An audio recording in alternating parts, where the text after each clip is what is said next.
Hola, muy buenas a todos y bienvenidos a un nuevo vídeo del Círculo Friki. Hoy, antes de nada, empezar dando las gracias porque hemos llegado a los 1000 suscriptores. Estamos muy contentos de haber conseguido esta cifra redonda. Y nada, agradeceros el apoyo y el hecho de que, bueno, que os suscribáis, de que comentéis, de que deis like, todo esto al final se agradece un montón y bueno, eso, que estamos muy contentos y que os queríamos dar las gracias. Este es el primer vídeo que hacemos después de haber conseguido estos 1000 suscriptores y por lo tanto hemos visto que se nos ha desbloqueado una cosa nueva que nosotros tampoco la conocíamos hasta ahora, que es la comunidad de YouTube. A partir de ahora, en nuestro canal hay la pestaña Comunidad, donde podremos comunicarnos con vosotros, dejaros mensajes, encuestas.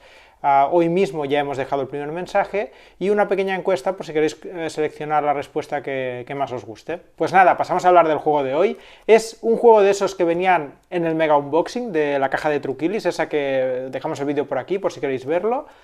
Y de todos los juegos que habían en esa caja, uno de los que nos habéis pedido más sería este, el Bonanza de las Galaxias. Se trata de un juego de Mercurio de 2 a 6 jugadores a partir de 10 años y una duración estimada, según aquí, de 45 minutos. Es un juego de Uwe Rosenberg que publicó antes de sus grandes éxitos, es decir, se publicó en 1999, antes de que existiera Agrícola, el Caverna, el Patchwork y todos esos juegos que seguramente conocéis. Lo que sí que existía antes que este juego es uno que se llamaba Bonanza, también del mismo autor, y yo pensaba que básicamente era lo mismo, era el mismo juego con una temática distinta. Este me llamó más la atención porque bueno, vi aquí el Darth Vader y pensaba que era temática de Star Wars, aunque realmente es temática las galaxias, hay películas del espacio en general.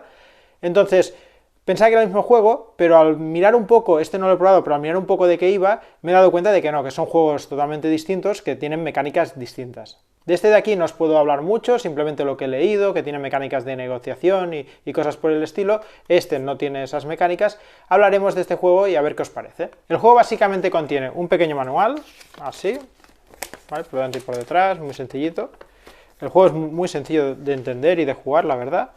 Y luego un mazo de cartas. El mazo se divide básicamente en 7 palos, que le llaman tipos de judías, donde cada palo tiene la ilustración de alguna famosa película del espacio, de temática espacial. Además, cada palo tiene un color distinto. Cada tipo de judía tiene cartas con valores del 1 hasta el 9, donde hay 2 cartas para cada valor, excepto del 1, del 2 y del 3, que solo tienen una carta cada uno de estos valores. Estas son las ilustraciones de los diferentes tipos de judías.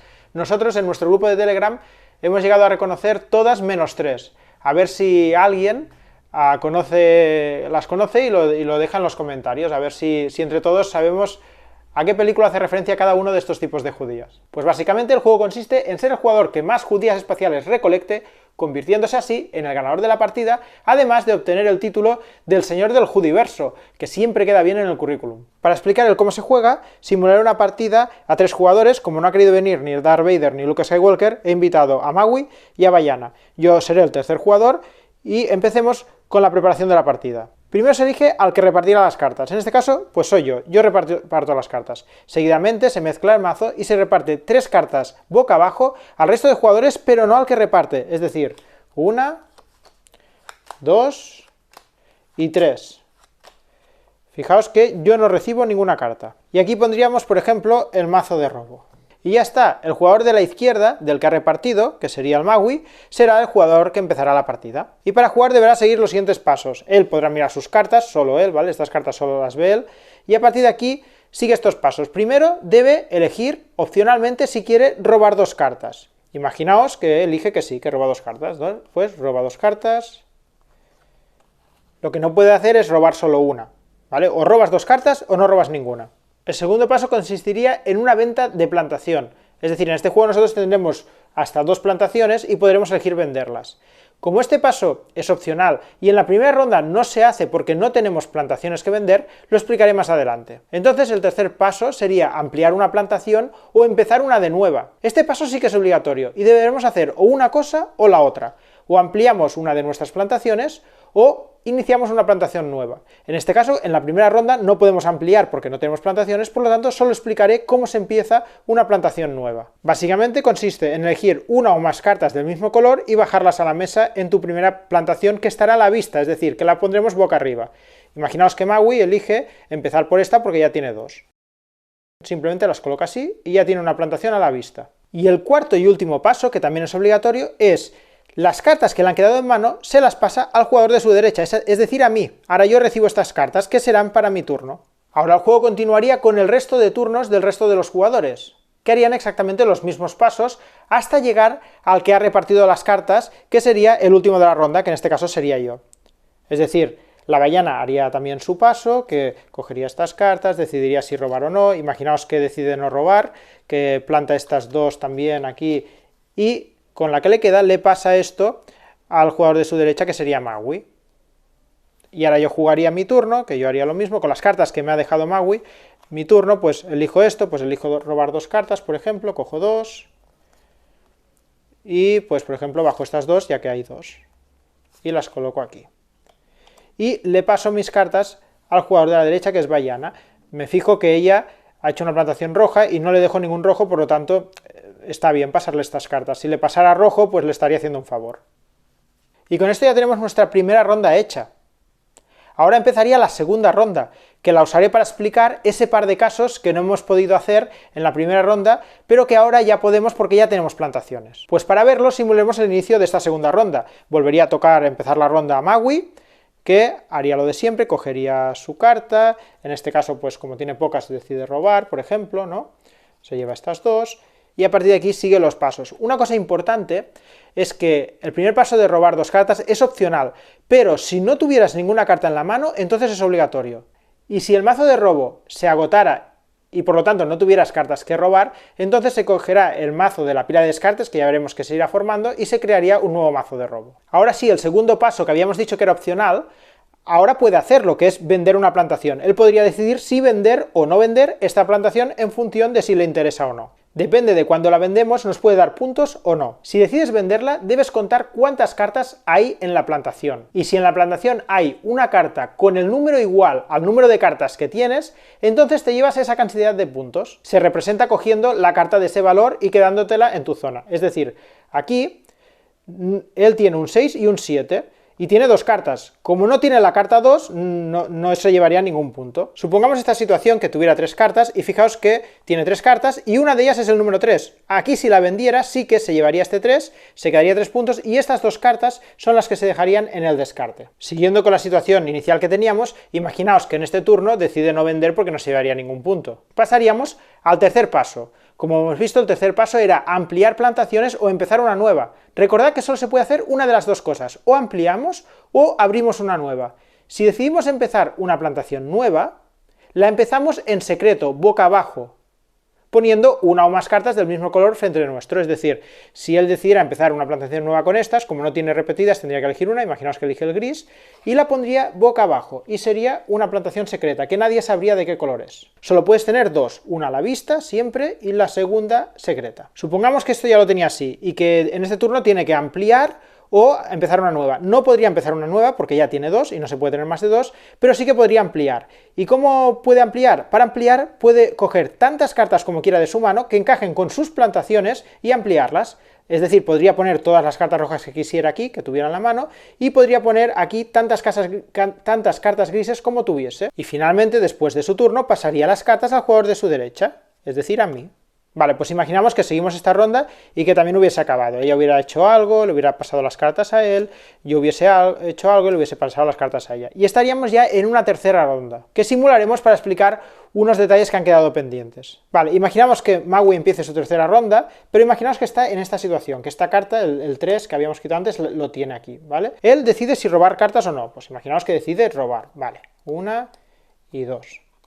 Y ahora, antes de ampliar o de lo que sea, el primer paso opcional es vender. Tiene que decidir vender antes de poder ampliar o de empezar una plantación, que en este caso no podría empezar porque ya tiene dos. Él sabe que esta carta es gris y que por lo tanto estas dos cartas le sirven para ampliar esta de aquí. Pero si no tuviera cartas grises, que estuviese en esta situación, él estaría obligado a vender porque si no vende, el siguiente paso, que sí que es obligatorio, que es ampliar o abrir una plantación, no podría realizarlo, porque no podría ni ampliar, porque no tiene ni cartas rojas ni grises, y tampoco podría abrir una plantación nueva porque ya tiene dos.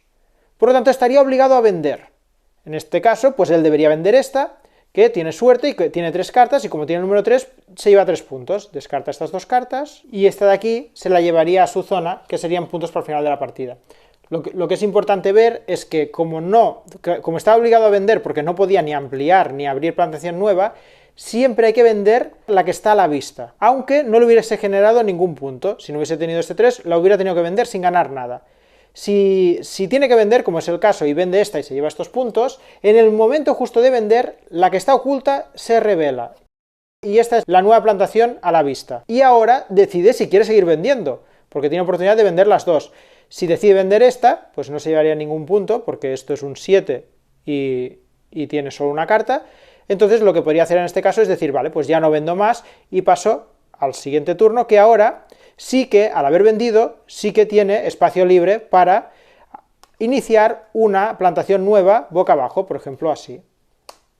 Y como último turno, y como último paso del turno, pasarle las cartas al jugador de su derecha. Y ya solo queda por explicar el final de la partida. Imaginaos que vamos jugando, y los jugadores pues van llenando sus mazos de venta de plantaciones y van ganando puntos, ¿no? Yo vendo todas estas, esta vende estas, lo que sea, ¿no? Tenemos aquí nuestros puntos de venta, los pongo aquí, ¿vale? Este se gana estos puntos, este se gana estos puntos, yo me gano estos puntos, bueno, lo que sea. Entonces, en el momento que uno de los jugadores al final de su turno su mazo sume más de 30 puntos o 30 puntos, en ese momento se dispara al final de la partida. Imaginaos que soy yo, que acabo de acabar mi turno y aquí tengo, pues me lo invento, 35 puntos. He superado 30, por lo tanto disparo al final de partida, y por ser yo el que dispara al final de partida, me llevo 3 puntos extra. Si tenía 35, creo que he dicho, pues tendría 38. Y lo último que queda es que todos los jugadores descartan las cartas que tenían en la mano, todas las cartas que hay en mano se descartan, y antes de pasar a la puntuación final, todos los jugadores tienen la oportunidad de vender las plantaciones que tengan en su zona. Por lo tanto, este vendería esta plantación, pero como es de 2 cartas y no tiene la del número 2, la vende sin ganar ningún punto. Este también revelaría sus plantaciones y también intentaría vender. Esta no le da nada porque es un 7 y solo tiene una carta, por lo tanto nada. Y esta tampoco le daría nada porque es un 2 y solo tiene una carta, por lo tanto nada. Y yo igual, o sea, todos intentaríamos vender nuestras plantaciones. Ahora sí, después de este último intento de venta de lo que nos quedaba en mesa, ahora sí que se puntúan los puntos, y el que tenga más puntos gana, que no tiene por qué ser el jugador que ha disparado al final de partida, porque si aquí el Magui hubiese tenido 2 plantaciones muy grandes que hubiera podido vender ahora, a lo mejor hubiese superado mis puntos. Y esto es el Bonanza de las Galaxias. Como veis, un juego de cartas sencillo, curioso, pero también muy divertido, que aunque tiene un importante componente de azar, hay que jugar con cabeza. Como hemos visto, las cartas que tú no juegas son las cartas que le pasas al jugador de tu derecha para su siguiente turno. Por lo tanto, es importante intentar pasarle cartas que no encajen con sus plantaciones. Como tú pasas las cartas, sabes qué cartas le estás pasando. También conoces su plantación a la vista. Y puedes llegar a intuir su plantación secreta, ya que al pasarle las cartas, en función de lo que él haga, puedes pensar que ha utilizado las 3 rojas que tú le has pasado, o puedes llegarlo a intuir. Entonces es importante vigilar con eso. Además, cuando es tu turno, puedes elegir si robar 2 cartas. Entonces, robar 2 cartas siempre está bien, a priori, porque piensas, vale, pues tendré más opciones para yo jugar en mis plantaciones. Pero, depende de lo que te salgan esas cartas, puede ser que no las puedas colocar y que al final sean más cartas que le pasas al jugador de tu derecha y por lo tanto más opciones que le das a él para puntuar. Así que también hay que pensar muy bien cuándo robar, cuándo no, y pensar que cualquiera de estas decisiones que tomamos pueden afectar bastante a la puntuación de tu compañero. También hay que ir con mucho cuidado con lo de intentar hacer plantaciones muy grandes, porque vamos haciendo plantaciones, queremos que sea grande para puntuar más. Pero ¿qué pasa? Que nos podemos encontrar en un momento que tenemos nuestras 2 plantaciones, la a la vista y la secreta, bastante llenas o lo que sea, y que las cartas que tenemos en mano no nos sirva para plantar en ninguna de nuestras plantaciones, lo que nos haría tener que vender nuestra plantación a la vista, implicando no ganar ningún punto si es que no tenemos la carta que toca. Por lo tanto, podemos invertir tiempo y cartas y turnos en ampliar una plantación que al final no nos puntúe nada. Así que hay que también intentar vigilar cuándo se vende y las posibilidades que tienes. En principio, vender sin llevarte nada no suele ser una buena opción, al no ser que tengas una plantación pequeñita o lo que sea, y decidas que sea mejor venderla porque en la mano tienes 3 o 4 cartas de un mismo color que le vienen bien a tu vecino y que piensas, no, prefiero vender esta, hacer un hueco y sacar yo estas 4 cartas. En casa ha funcionado muy bien y ha gustado, es un juego con el que nos hemos divertido mucho, que siempre apetece echar una partida, que no se hacen largas, son divertidas, no te tienes que calentar la cabeza, pero sí que tiene su gracia, entonces yo lo recomiendo, pero como pega le pondría que las partidas a 2 jugadores, a mí creo que no es su mejor número. O sea, me decepciona un poco a 2 jugadores el hecho de que tengas que estar pues ahora yo te paso las cartas a ti y tú a mí todo el rato así, ¿no? O sea, prefiero como mínimo 3 jugadores y que cada jugador tenga que pasarle las cartas a un jugador distinto. Eso lo veo, le veo más la gracia a que al menos sean 3 jugadores. Yo personalmente hubiese dicho que este juego es de 3 a 6 jugadores. Y hasta aquí el vídeo de hoy, espero que os haya gustado, que ya sabéis, si os gusta nuestro trabajo, pues suscribiros, todas esas cosas. Ahora acordaos que tenemos la comunidad de YouTube, donde ahí también nos podéis dejar mensajes, podéis seguirnos también por ahí. Y nada, nos vemos en el próximo vídeo. Adiós.